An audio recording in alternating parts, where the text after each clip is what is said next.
এই হাতে রাখা যোগ দেখো, এখানে একটা আছে 69 এর সঙ্গে 48 যোগ।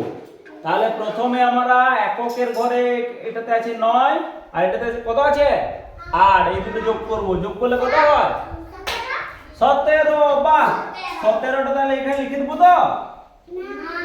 কোনটা লিখবো?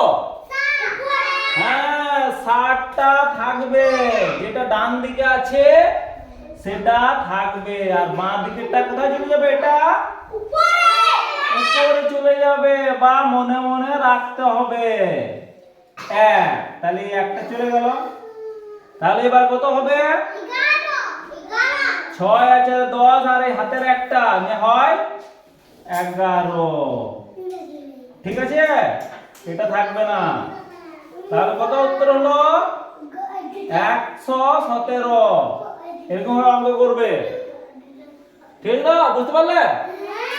বাহ, এবার তোমাদের আর একটা অঙ্ক দিচ্ছি আমি, সেটা তোমরা করো।